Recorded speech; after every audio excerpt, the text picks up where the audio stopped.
I mean, I know we're talking about football, but where do I start with Chelsea? Anything can happen in this race now. And They have been gifted this golden opportunity to do something that they've not done in what, 22 years? because at the end of the day, it's costing you to be in the championship. You put us in this position. We are here because your lack of investment over the last few years. You've been lucky with the signs before, but this time you've got to spend on the finished product. Otherwise, we are.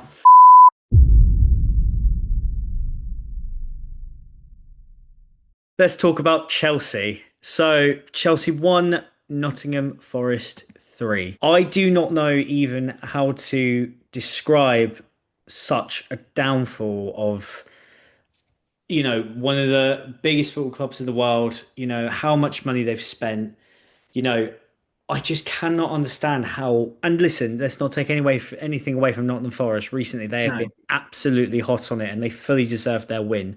But how on earth do you have a team last season that I felt was, really on the up? I mean, before the season started, I was saying that Chelsea are only a signing or two off of winning the league and being able to Yeah. leave everyone behind. Honestly, I even above City, even above that Liverpool team, honestly thought they weren't far off. But I just never ever could see how bad it could get and how far they could fall. It's just, I mean, Cole Palmer missed that penalty, Yeah. pretty much summed up Chelsea's season, really. And It, it's it's a shame yeah. for him. In a way, it's a shame for the fans because I just don't think a lot of the modern era fans, not the older Chelseans, but the younger generation Chelsea fans, I think they're just in a bit of shell shock. All they've known is their team winning, and now they're just on this constant free fall at the moment. And I can't Uh, believe that they are going to miss out as it stands. If it continues, they're going to miss out on European qualification at this rate. It's just mad. Architects of their own downfall. They've never really been the same. Right. It goes back to stability. And ever since Maresca left, Chelsea haven't been the same. I mean, it was halfway through his reign that the wheels started to fall off. And then you think they've not really been stable since. I mean, Chelsea and stability are like two opposite ends of a magnet that don't really stick together. But I mean, I know we're talking about football, but where do I start with Chelsea? Keep in mind that Chelsea has spent over 450 million pounds on players since Todd Bowley took over in May 2022. That is more than any other Premier League club that has spent on their team. And you think how big their squad is. They've got the depth to compete on all fronts. I just don't believe it is acceptable. And listen, I can understand the signs that they made.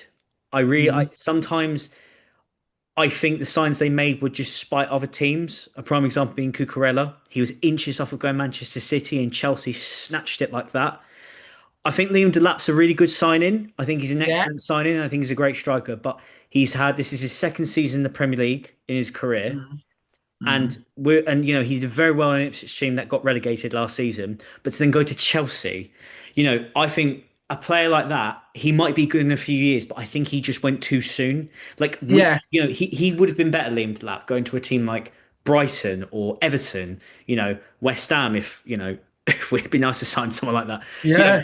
But to go to a team that has such a high expectation, you know, with the amount they spent need to go and actually win something. I just think that was a bit of a mad sign. But if I'm honest with you, I feel like watching Chelsea at the moment, the way that the club's run is like a bit like Football Manager or when you play FIFA. And you know on FIFA when you got manager mode and you can give yourself a load of funds to then go buy whoever you want. I literally felt that's what Chelsea is. But they're clever in a way because they always are able to stay within the realms of the financial fair play rules. Because what they do is they buy a player, then pay it over installments. So they stay within the barrier so they never breach any rules.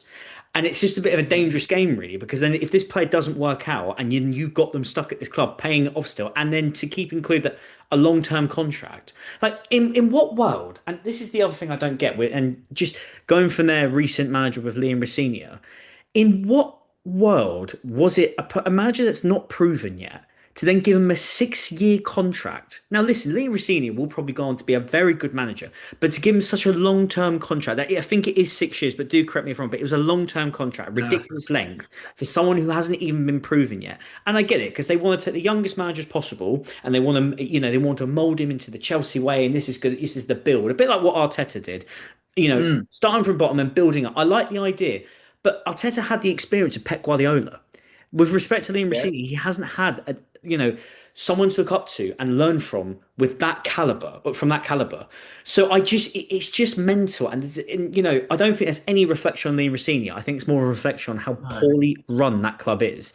I feel sorry, and I felt sorry for Rafinha because signing a 6 year contract for it not to work out brings back memories of David a Moyes. yeah. But the only difference with that, he was proven in a way at Everton. Yeah, with Rafinha, it was just like, oh well, he was apparently a yes man for the group that owns Chelsea. We nicked him from Strasbourg, and we'll see. Right, we'll see how he gets on in one of the biggest clubs in the Premier League, who are currently world champions. What could possibly go wrong? Quite a lot. I heard terminologies surrounding him as well. He looks like the supply teacher that doesn't really know He what looks to like Will from do. the In-Betweeners. Yes, well, he's not Wilfred. It's not quite that bad, but Similar he's vibe. got, yeah, he's got that supply teacher vibe about him. It was the right appointment at the wrong time. Spot on. I literally was just about to say that. Spot on. Literally. And do, do you know what as well? I really like the guy. I thought Rossini was great. Yeah, Genuinely, I liked him as a person, and I really liked. and In a plus, way, I admired the ambition. But when you're in the Chelsea job, you need experience and proven yeah, experience, winning experience. If you're in a lower league, you can kind of get away because you've got to build your experience up to then compete and try to get into a job in the top leagues. But to go straight into it at the deep end, okay, very admirable, very ambitious, but it was just mental. I mean, listen, I'm sure Liam Rossini is not complaining because he's got a massive payout from Chelsea coming. I think they're doing it in installments, ironically enough. But at the yes, same time, it's just mental, and we will see him again at some point. I'm sure he's going to come back into managing. Absolutely, I'm sure of it.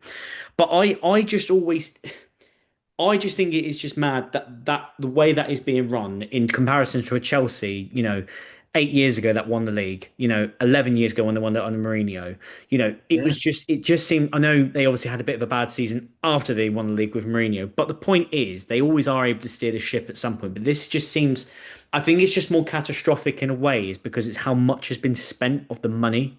And I just think yeah, that's where it gets a little bit more unacceptable because it's not that they haven't invested. And it's not like you can blame in terms of that. I just think it's been really poor investments. yeah. I mean, how I describe Chelsea, I mean, you're going to love this analogy.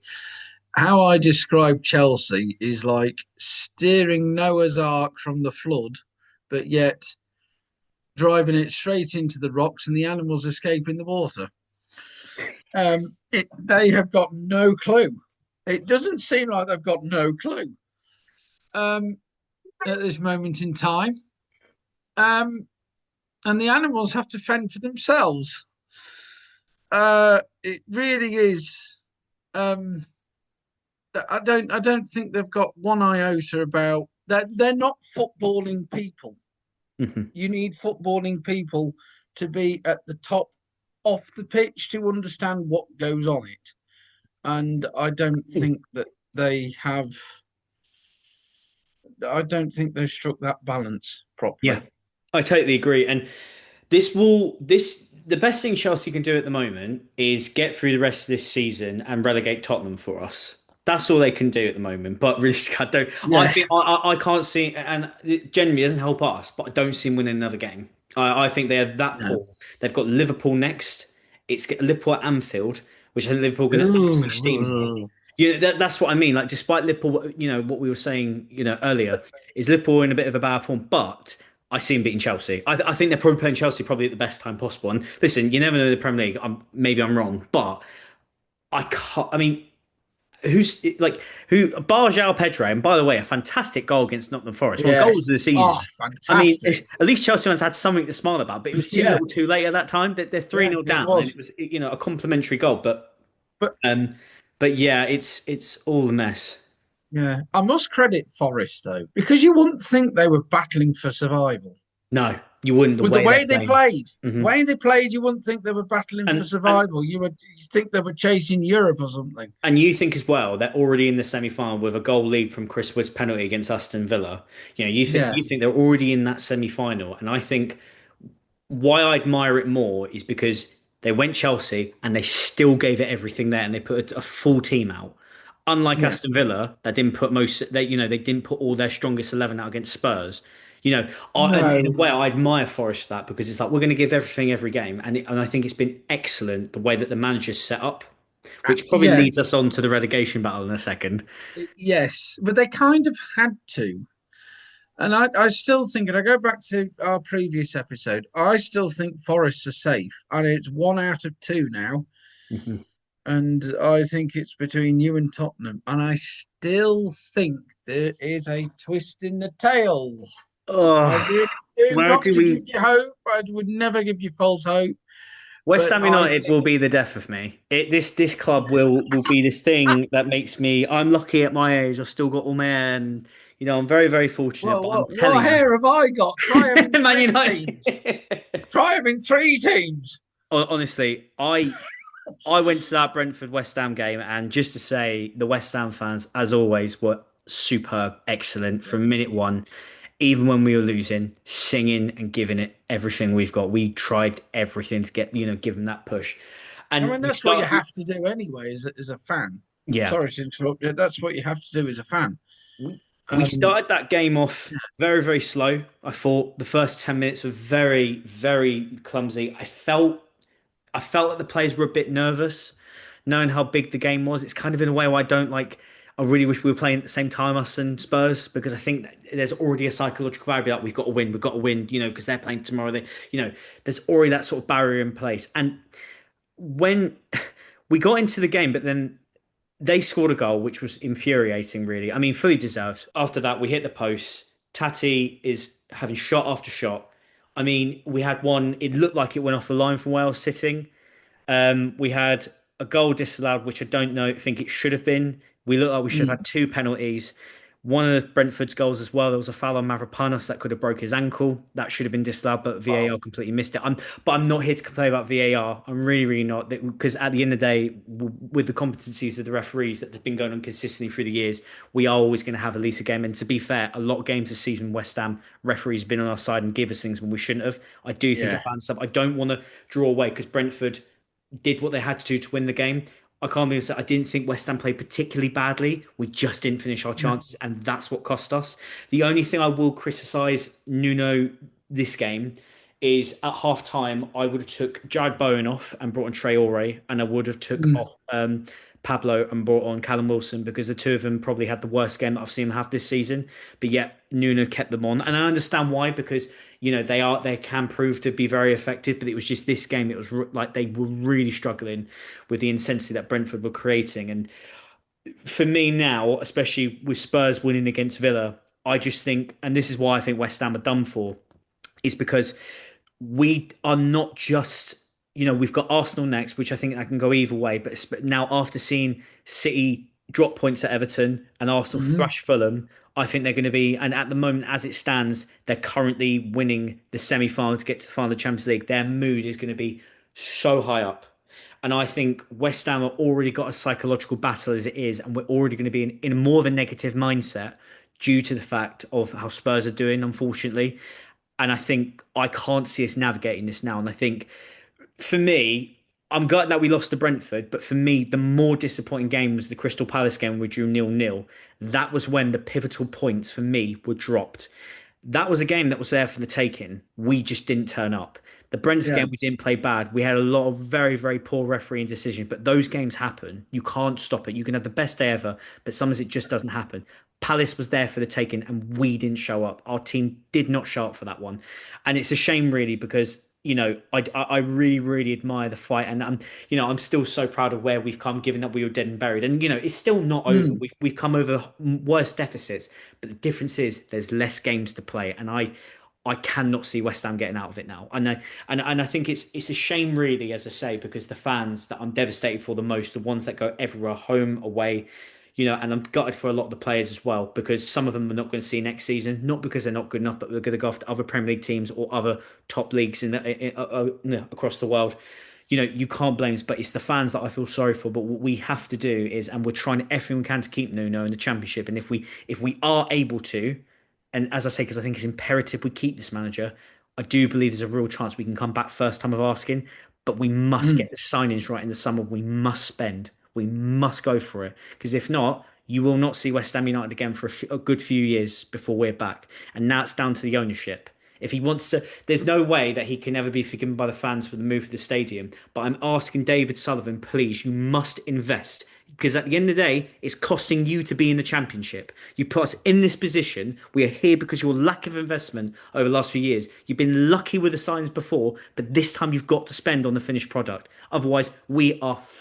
Well, Like it's just, yeah, that's my vent. wow. There's not much more I could say to that. I had to. Do we Do you know what? It's one of those things. Like they always say, do it's always we good do to we just get edit off your that bit chest. out? I've literally. We'll find out in the final copy. No, honestly, Beep, it's beep, just beep. I had to get that off my chest because it's Yeah, been infuriating because this is exactly what I'm saying. Like with Chelsea, and Tottenham, poor ownership will get you into trouble. Despite yeah, however big you are as a football club, it means nothing if you don't invest correctly. If you don't go for it, as yourselves know. If you don't buy the yeah, right players in and the right yeah. people in to manage, you struggle. And we did that, and we finally did that, but too little, too late. Our first half of the season was so bad. Our second half has been outstanding. But at the end of the day, it's not been good enough because of how bad the first half was. And it's a shame, really, because you can see it.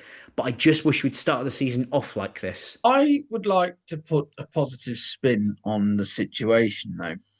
I do think, and I still think it will be a final day affair, both with the title and with the relegation. If you are to survive, I mean, shall we have a look at your fixtures?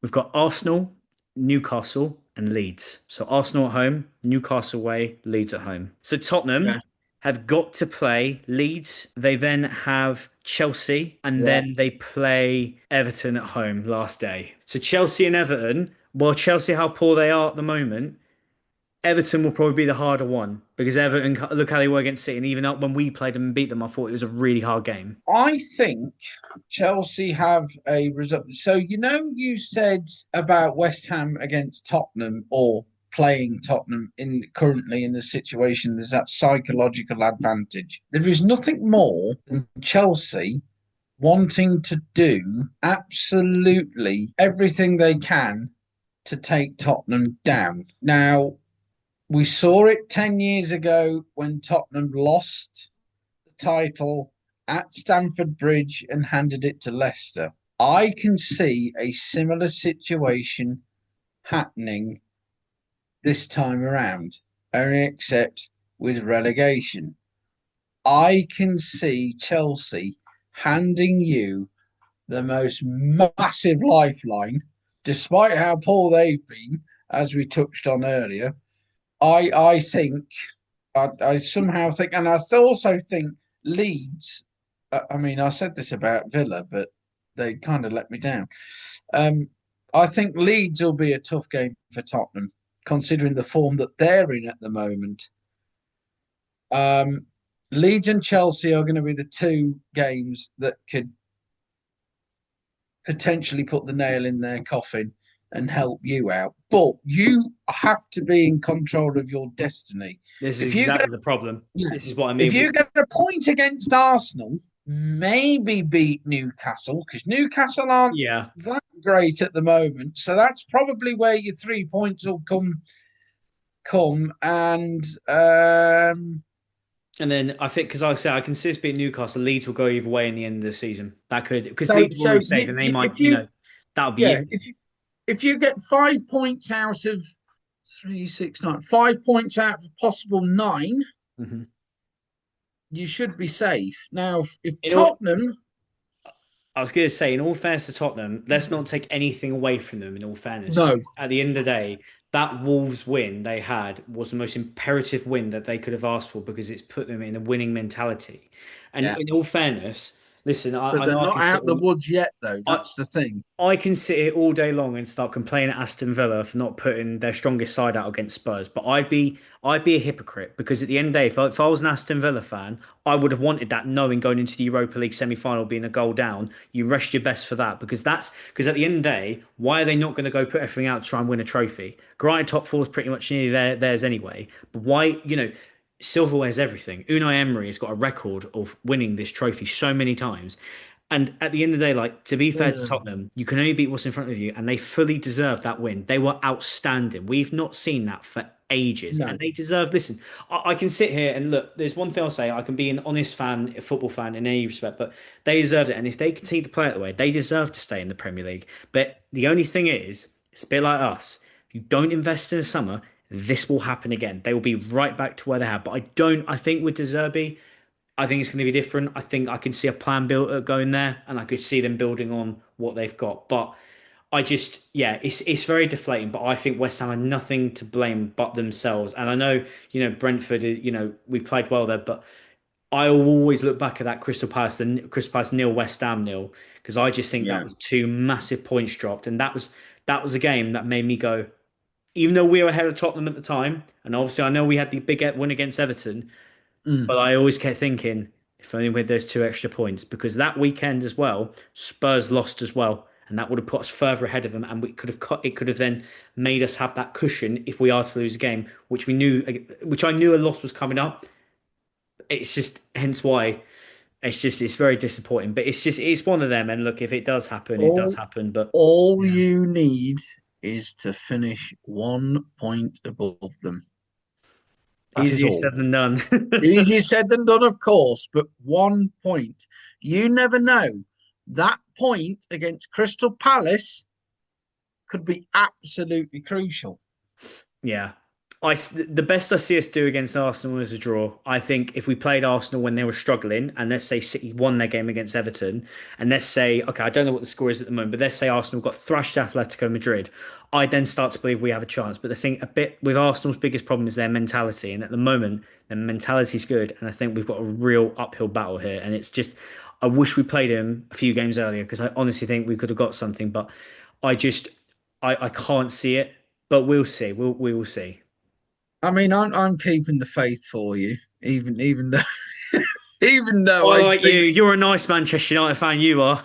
I believe. I mean, like I say, nobody deserves to go down, and I must stress that I don't personally. No, I don't want any team to go down. But this is unfortunately the nature of football, and I personally believe that Tottenham will go down. But, however, I admire their fight, Mhm. and that is what has been missing from Tottenham all season. Season. Yep. Where has it been? I still think it's too little, too late. But we saw the Tottenham that we were accustomed to, not the Tottenham staring down the barrel of relegation, going, "Oh, oh, the Mhm. crocodiles are there. Watch out." Mhm. It's no. Yeah. That is the Tottenham that we're accustomed to.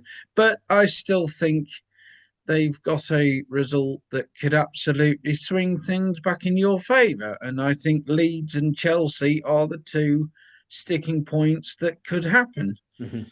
Um, We shall but see. you have to be in control of your own destiny and you have to do what you need to do. Correct. Anyways, let's move on. The big one, the title race. I don't know if you watched the Everton versus Manchester City game last night, Wow. and when Man Yeah. City went 1-0 up, I thought, oh, we're going to have a second half of. I think we were going to see a lot more goals, but I didn't realize we were going to have so many goals for both sides. I couldn't believe when I saw Everton go 3-1 up against Manchester City. they are all saying, and listen, Mhm. I've got no, there's no like beef with West Ham and Man City fans, but I think it's probably fair to say that Man City bottled this one. I think we need to, if Arsenal win the league, I think we need to go off this whole thing of Arsenal being bottle jobs because at the end of the day, Arsenal at the moment are leading in the semi-final of the Champions League. They're about to be in a Champions League final. They are literally about to go and win the Premier League title if they are to win their last couple of games now. And I think at the end of the day, City closed the gap, messed it up at Everton. And I think, listen, you never know, it could change. But if Yeah, Arsenal are now to win it, at the end of the day, City had a chance to leapfrog after beating them at the Etihad. That was their chance to go on and kick on. But they've just one, they didn't score enough goals at Burnley, which I already think was a bit of a weird psychological barrier, which you don't necessarily anticipate from Man City, given they've got no. the likes of Haaland, Semenyo, Bernardo Silva. You know, they've got all these players that can find you goals and score. But I just think that draw against Everton, that like for example, you think this season they've drawn with Nottingham Forest, Man City, they drew with West Ham, and they've drawn with Everton. You know, that is a lot of points to be dropping when you're going for a title to teams that are much lesser and that they should be comfortably putting away with the quality they've got. I think that this, for me, I think the title race is done unless you're looking for a significant change. I can't see Arsenal not doing it now. And this will spur No. Arsenal on to go, right, we're going to go for the jugular. We're going to go and take it. We were talking about the predictions of where the points tally will finish. Arsenal to win by two is what we said, we Yeah. think. Last night, that could be the 2 points that Arsenal need to win the title. To be fair, you said a draw I did. and you were right. And Yeah, I I'll give it said to you. And I was Everton literally would play. thought, I thought you were I said deluded, mate. Everton would play up. Mhm. So my United hat isn't looking so bad after all, is it? No, it's No. all, we can agree though, it's all up for grabs. Anything can happen in this race now. But And I think yeah, we, it's all up for grabs, but I think Arsenal have got this. I really do. well, Arsenal, they better grab the bull by the horns because if they don't, this is their chance now. Been put on the They plate have for been, him. yeah, they have been gifted this golden opportunity to do something that they've not done in what, 22 years. Hmm. If you don't do it now, this, hold on, Yeah. all them questions of bottle jobs and everything else will always be surrounding you. I think Manchester City, I did say Everton would play up. Sometimes being delusional pays off. Are you saying who's winning it then? You going Arsenal? Arsenal Still still sticking with by it? two, still by 2 points, but Yeah. I still think it will go to the final day though. I really Yeah. do. Because you never know. It's a bit similar. If West Ham were to get something against Arsenal, which I don't think is going to be the case, but let's say they did, you know, and then City are then to win their game coming up against Palace. I really think then it breaks open. I think it's Palace. Don't I might be wrong, but either way though, I think so. it opens up the league once again. But I don't know. It was a different sort If because you could you, see a Pep. I mean, they were lucky to get a draw out of yeah, it in the end. City really, yeah, with Everton were very unlucky not to take all 3 points. yeah, exactly. Um, I think Moyes has got a good record against Manchester City. Hmm. I Well, believe. sorry Um, about that. I've seen him I smash us. be wrong on that one. I think very much I'm mistaken, but I'm not sure. But if you were to get a point against Arsenal, somehow I can see Palace beating Manchester City, and I don't know why. I really don't know why, because what is it with Palace in title races? They completely Put it destroyed open. Liverpool's title hopes a few times, and they've got a habit of doing that. So I can see it happening to Manchester City, the Hmm. curse of the Crystal Palace, Yep. in a title race. Don't play Crystal Palace in a title race, whatever you do. Hmm. Um, although I'm not in charge of the fixtures. But there we are. I think if you get a point against Arsenal, Arsenal will take a draw and Palace to beat Man City 1-0. Yeah, I see it. But yeah, anyways, guys, thank you guys so much for watching this video. This is the third episode of this. Actually, no, let me say it again. Sorry. Anyways, guys, thank you so much for watching this episode of the McGilli-Park podcast. If you guys could hit that subscribe button, drop a comment below. Who do you think is going to get relegated? Who do you think is going to win the league? Is this it for City? We'd love to hear your thoughts down below. It's a goodbye from me, and please don't forget to hit that subscribe button. Goodbye. See you later.